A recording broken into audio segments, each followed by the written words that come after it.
You think a dental cleaning is just scraping your teeth, but here's what's actually happening. Cleaning is a great opportunity for us to build trust with a new patient, getting them a service where they feel like their teeth are cared for and hygienic. We're also able to bring in some different diagnostic tools such as x-rays, photos. We have this little iPhone camera on a stick, as I call it. It takes these high resolution images that we put up on a nice screen, and the patient's able to really take a tour of their mouth with us. So they really get to come along for the ride and ask questions and become interested in their oral health and be a part of those decisions when it is time to intervene and maybe perform a small treatment. I really like those opportunities because I get to see over 1,000 data points of where the teeth are, where the gums are.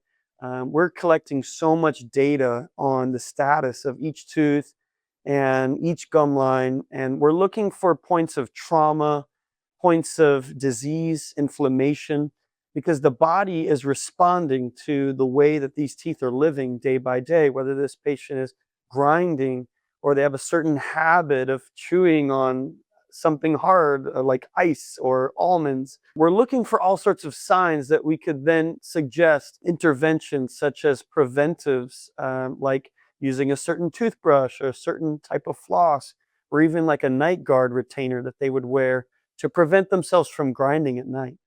Most dental offices rush through their dental cleaning experience in about 30 minutes.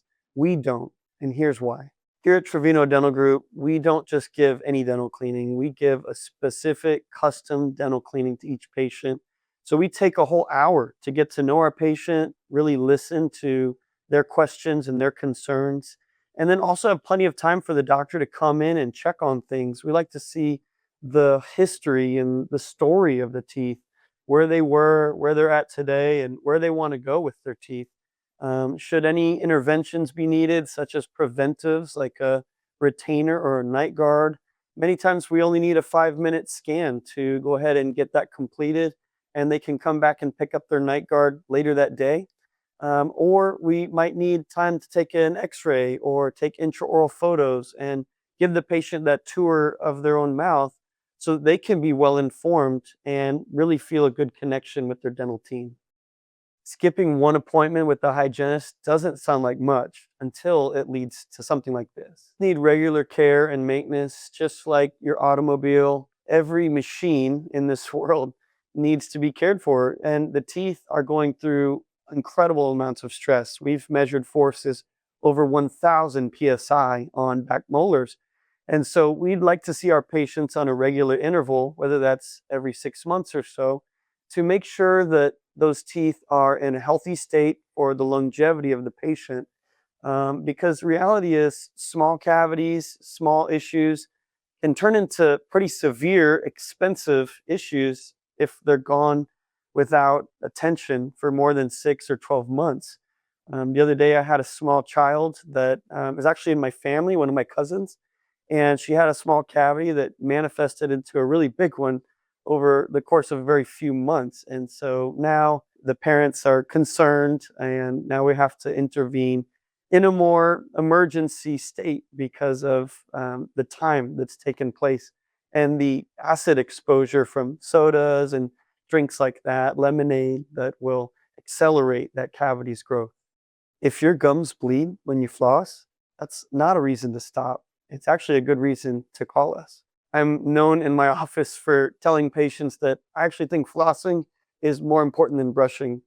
And the simple reasoning is that saliva is antibacterial and it does have the access to the smooth surfaces of the teeth. But between the teeth, that's where bacteria can mature into a really bad state fairly quickly. And they'll go from a aerobic, oxygen tolerant bacteria to a more oxygen inhibited bacteria that can actually inflame the tissue much faster. So these anaerobic bacteria, they'll be munching on a little bit of plaque between the teeth, and if they go without cleaning, they can actually start to destroy the connection between the gum and the tooth or the bone levels. And so that's where we measure at each dental cleaning, and we want to measure how deep those pockets are. If we see pockets that are 2 or 3 millimeters, we know that's a healthy state for the gum tissue. But if we start to see 4, 5, 6 millimeters, we know that's a state of active bone loss and active connection loss between that tooth and the gum tissue, what we call periodontal disease. We have a dental laser that treats decay without any numbing, and here's how it's changing patients' lives. Here at Trevino Dental Group, we're bringing the best in technology and therapeutics with lasers for the gum tissue and ozone gum therapy. A lot of patients haven't had exposure to these before, so we're very informative, showing them the benefits. But basically, they're very specific in their targeting. So maybe if you remember using certain antibiotics for certain types of bacteria, that's what lasers and ozone can do, is they specifically target the certain bacteria that are creating that disease. We know that anaerobic bacteria are the most toxic in the gum tissues, and that's exactly what ozone gum therapy targets. It's a very safe therapy. Basically feels like little bubbles around the gum tissue. There's virtually zero risk for ozone therapy. And then we also use lasers. Lasers are able to target specifically that gum tissue that's deep between the gum and the tooth. And it's able to target those bacteria specifically. So there's zero harm to the human host, and 100% targeting on the bacteria only.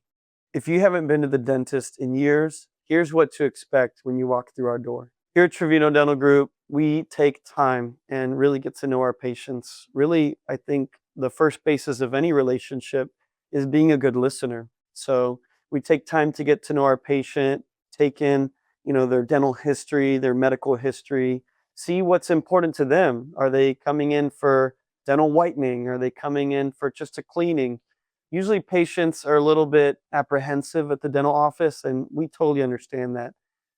So we really take time to open up the floor and hear them out and understand what it is that they're looking for specifically. We're never going to suggest anything that they don't need. We're never going to push anything on them that they would feel uncomfortable about. We really try to listen to what they want out of the dental experience and reflect back how we can help them achieve their goals and what they would consider a success for their oral health and longevity.